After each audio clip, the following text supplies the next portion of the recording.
Okay guys, well I'm doing maintenance on the Can-Am. I just changed the engine oil. I'm in the process of changing the transmission fluid. Have no idea when it was changed because I was actually the second owner of this bike. But it doesn't look horrible. I made a little mess, but we have some floor dry that I'm going to put down there. I run Royal Purple 5W40 in the side-by-side with a K&N oil filter. There's the box right here. It's a K&N 15.2. KN-15.2 is the Can-Am oil filter number from Can-Am. I'm going to hold on to that. I'm actually going to open up the oil filter in a minute to begin checking it for contaminants like metal and such and whatnot, which the transmission had, still has some metal on it, which I'm not finished cleaning it. Had a decent amount of metal, but this bike does have over 1,000 miles. And I'm going to do, which, the front seal on the transmission doesn't look bad. Has a little seepage, which that's actually normal. I have a little seepage there too, but that could be from other things. And I have to still clean all my skid plate off down there from my gear oil. The gear oil I'm running is Motorcraft 75-140 synthetic rear axle lubrication. Reason why is because I work for Ford, so I can get the gear oil for a really good price. Now the oil that I run in the Honda is GTX 10W30. And it is the best oil I find to run in my four-wheeler. Don't have any wet clutch problems or anything with it. It does meet the API standards inside of the book, which, here's the oil filter. This is the Can-Am synthetic oil filter for the Honda Foreman.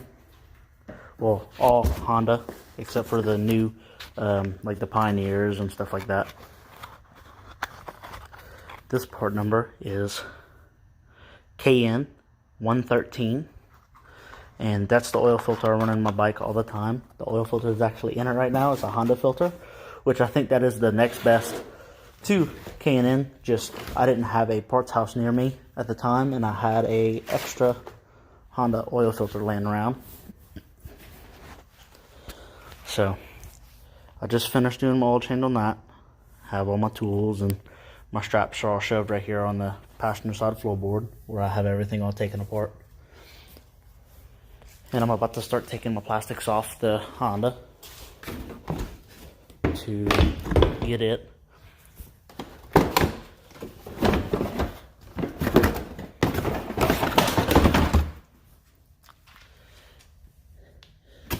and if no one has ever changed the oil on a Honda Foreman before, this is the oil filter. Drain plugs underneath, which these are really prone to stripping if you really don't know what you're doing. And dipsticks on this side. The Can-Am drain plug is underneath it. But I have more than just your average oil change on a Can-Am Maverick, due to the fact that I also have my portals on top of the differentials that I service almost every other ride, which I'll do a video on that soon. But I have a little problem with my portals. I have a leak right here. It's the output shaft of the portal. That is the only issue that I've had with all of my portals. That one was leaking last time. That one back there was leaking a time before that. Now this one's leaking, so now I'm going to have to order a seal for this one. And I'm probably going to go ahead and order a seal for that one too, because I'm sure that one's going to start leaking very soon. But I do not have any problems with the axle shafts leaking, the axle seal's leaking. It's always the output shafts that leak, but every single seal on the portals are the exact same, whether it's for the axle shaft or it's for the output shaft or whatever. They're all the exact same.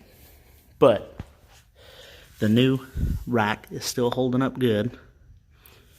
She went through a pretty good test night before last.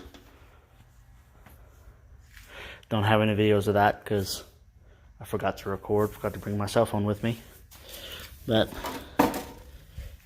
yeah, so I'm doing some maintenance. I will come back whenever the maintenance is complete, and I'll show you guys how I fill the transmission with fluid, because I've already filled the engine oil.